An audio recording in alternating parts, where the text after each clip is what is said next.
Hello my dear students, welcome to this video. दोस्तों, इस video में हम यूपीएससी ईपीएफओ 2023 इंटरव्यू प्रिपरेशन के एक बहुत ही इंपॉर्टेंट एस्पेक्ट को डिस्कस करने वाले हैं, that is how to handle insecurities during interview. दोस्तों, कई बार हमारे डिटेल्ड एप्लीकेशन फॉर्म में ऐसे कुछ आउटलायर्स होते हैं जो हमें इनसिक्योर कर रहे होते हैं। तो ये कुछ आउटलायर्स किस तरीके से हम हैंडल कर पाए हमारे इंटरव्यू में, इसको डिस्कस करने के लिए सेशन में आपके लिए लेकर आया हूं। और आपसे रिक्वेस्ट रहेगी कि इस सेशन को एंड तक पक्का दिखिएगा, क्योंकि यहां पर मैं आपके लिए कुछ सॉल्यूशंस भी एंड में बताऊंगा। दोस्तों, स्टार्टिंग करते हैं from one of the most important insecurities जो कि आप में से बहुत सारे बच्चे फील करते हैं, दैट इज गैप ईयर्स। देखिए, एक्चुअल में गैप ईयर की कोई स्टैंडर्ड डेफिनेशन नहीं है कि व्हाट कॉन्स्टिट्यूट गैप ईयर्स, लेकिन जर्नल जो डेफिनेशन काफी एक्सेप्टेड मानी जाती है वो ये है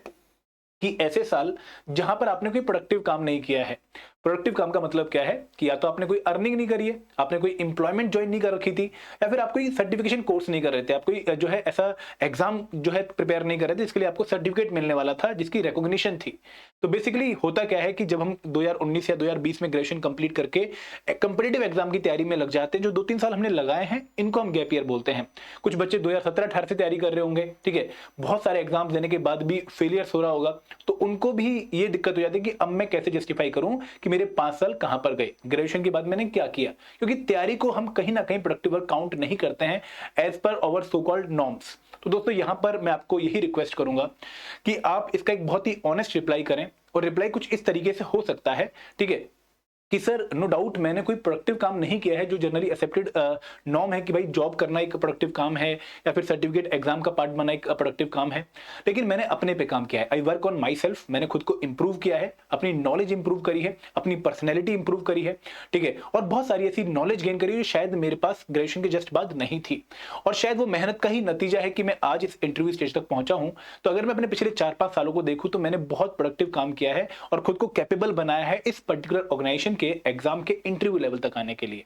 दोस्तों, ये एक पॉजिटिव साइन शो करेगा, और ये भी शो करेगा कि आपको नहीं लगता कि भाई आपने कोई गैप किया है, आपने मेहनत करी है, निरंतर प्रयास किया है इस पर्टिकुलर स्टेज तक पहुंचने का, ये आपने रिफ्लेक्ट भी कर दिया आपके आंसर में, ठीक है। तो this can be the possible solution. देखिए, गैप ईयर्स को हम बहुत ज्यादा जो है एक ऐसा एरिया मान लेते हैं जहां पर हम इनसिक्योर फील होना शुरू हो जाते हैं, लेकिन बेसिकली कॉज नहीं है इनसिक्योरिटी का, ये बेसिकली वो टाइम है जहां पर आपने प्रिपरेशन करी है, तो उसको उसी सेंस में प्रेजेंट भी करो। दोस्तों, दूसरा एरिया जो काफी बच्चे अगेन इनसिक्योरिटी फील करते हैं कि यार हम तो प्रीमियर कॉलेज से नहीं है, और हमारे ग्रेजुएशन में या फिर 10th एंड 12th में उतने अच्छे मार्क्स नहीं जितना कि सोसाइटी में एक्सेप्टेड नॉर्म है कि भाई 90% वाला बच्चा होना चाहिए, 85% वाला बच्चा होना चाहिए। हम वैसे बच्चे नहीं है, ठीक है, हमारा जो अकेडमिक रिकॉर्ड है, ना तो हम बहुत ही प्रीमियर कॉलेज से हैं और ना ही हमारे बहुत टॉप के परसेंटेज हैं। तो अगर इंटरव्यू में हमसे इस रिगार्डिंग क्वेश्चन पूछा गया तो हम कैसे हैंडल करेंगे।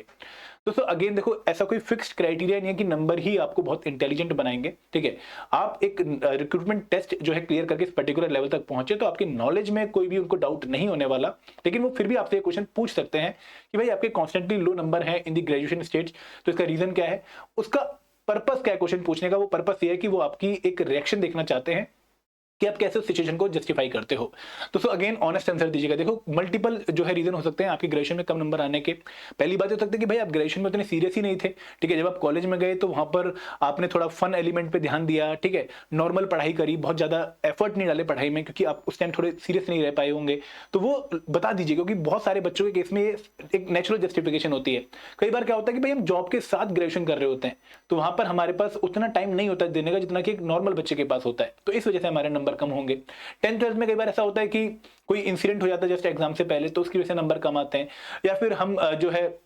10th-12th में ये भी होता है कि अगर पर्टिकुलर बोर्ड से बिलोंग करते हैं, यहाँ पे नंबर भी कम आते हैं। फॉर एग्जांपल सीबीएसई बोर्ड के कंपैरिजन में यूपी बोर्ड में नंबर कम आते हैं। तो वो जो भी एक रीजन आपको लगता है आपके 10th-12th या ग्रेजुएशन में कम नंबर आने का, वो आप मेंशन कर सकते हैं। दोस्तों, अगेन कॉलेज प्रीमियर होना बहुत फर्क नहीं डालता है, बहुत क्या फर्क ही नहीं डालता है, क्योंकि ये हमारी एक इंटरप्रिटेशन है कि भाई कॉलेज फर्क डालेगा, बट उनको उससे फर्क नहीं पड़ने वाला। क्योंकि उनको फर्क इस बात से पड़ेगा कि भाई आप अब किस तरीके से यहां पर बैठे हो और कितने आपने रिक्रूटमेंट टेस्ट में मार्क्स लिए हैं, और आप उनको क्या जवाब दे रहे हो उनके सवालों का, उससे डिटरमाइन होगा कि आपकी सिलेक्शन होगी या नहीं होगी। आपका पास्ट एकेडमिक रिकॉर्ड यहां पर फर्क नहीं डालने वाला, क्योंकि वो पास्ट है, ठीक है, वो जा चुका है, और उसके बाद आपने मेहनत करी है, रिक्रूटमेंट टेस्ट क्लियर किया है, तो डरना बिल्कुल भी नहीं है, ठीक है। अपने कॉलेज को जस्टिफाई करो, ठीक है, सर उस टाइम मेरा जो रैंक था उसके बेसिस पे मुझे ये कॉलेज मिला और यहां पर जाके मैंने पढ़ाई करी, आप जस्ट बोल दीजिए, ठीक है, क्योंकि क्या पता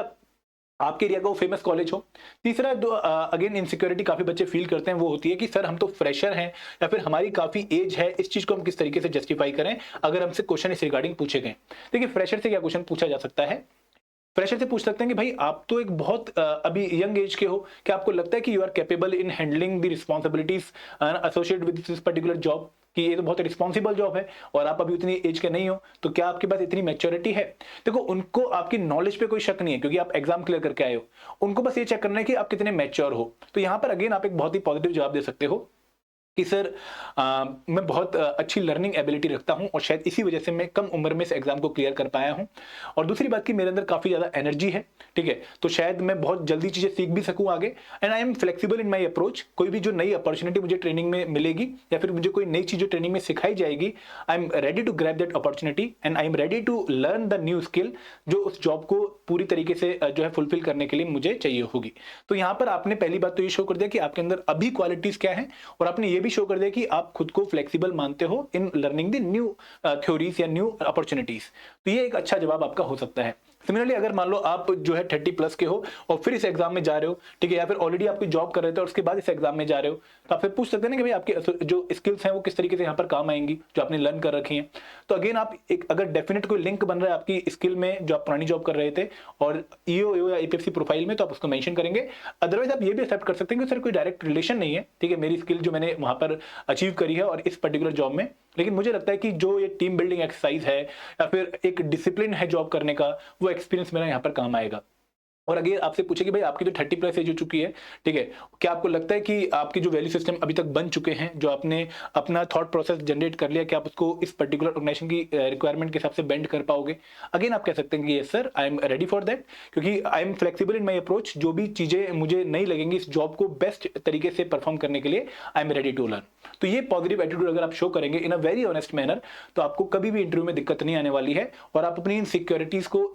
को अपनी स्ट्रेंथ बना सकते हैं बेसिकली, ठीक है। इसके लिए करना क्या है दोस्तों, सॉल्यूशन यही है कि आपको पहले तो ऑनेस्ट रहना पड़ेगा और बहुत प्रैक्टिस करनी पड़ेगी। और ये प्रैक्टिस बेस्ट कब होगी, जब आप क्वालिटी मॉक इंटरव्यूज देंगे। और दोस्तों इसी चीज में आपकी हेल्प करने के लिए हमने भी एक मॉक इंटरव्यू प्रोग्राम जो है स्टार्ट किया है। आप हमारे इस मॉक इंटरव्यू प्रोग्राम का पार्ट बन सकते हैं, लिंक डिस्क्रिप्शन बॉक्स में है। और सिर्फ 500 प्लस जीएसटी 590 रुपीज पे करके आप इस इंटरव्यू प्रोग्राम में शामिल हो सकते हैं। इस इंटरव्यू प्रोग्राम में हम आपको मॉक इंटरव्यू दे रहे हैं with distinguished panel of expert. और ये पैनल ऑफ एक्सपर्ट जो है आप देखिए कि बहुत एमिनेंट पर्सनैलिटीज हैं जो कि यूपीएससी से एसोसिएटेड हैं, बोर्ड मेंबर रह चुके हैं और आईएएस आईएफएस फील्ड से बिलोंग करते हैं, ठीक है, ईपीएफओ से बिलोंग करते हैं, सोशल सिक्योरिटी डोमेन से बिलोंग करते हैं। इसके अलावा और भी बहुत सारे एक्सपर्ट हैं जो आपको गाइड करेंगे इन दी मॉक इंटरव्यू पैनल, और इनके फीडबैक आपको दोस्तों बहुत ज्यादा हेल्प करने वाले हैं इन योर इंटरव्यू प्रिपरेशन। इसके साथ साथ दोस्तों आप लोगों को कम्युनिटी मिलेगी of UPSC EPFO selected students जो कि रिक्रूटमेंट टेस्ट में क्लियर हुए हैं। एक टेलीग्राम ग्रुप आपको मिलेगा, वन ऑन वन मेंटरशिप मिलेगी with our mentors, and last but not the least आपको बहुत सारी ऐसी वीडियोस मिलेंगी इंटरव्यू मैनरिज्म की, ठीक है, इनसिक्योरिटीज को हैंडल करने की वीडियोस, डेप्थ फिलिंग की वीडियोस, करंट अफेयर में क्या प्रिपेयर करना है उसकी वीडियोस, जिसके थ्रू आप अपनी इंटरव्यू प्रिपरेशन को नेक्स्ट लेवल पे लेके जा सकते हो। दोस्तों इस इंटरव्यू गाइडेंस प्रोग्राम का प्राइस बहुत ही हमने एक नॉमिनल प्राइस रखा है 590 रुपीज का, आप पे करिए, लिंक डिस्क्रिप्शन बॉक्स में है, और इस एक बहुत ही परफेक्ट इंटरव्यू गाइडेंस प्रोग्राम का हिस्सा बनिए। This all from my side, thank you very much, जय हिंद, जय भारत।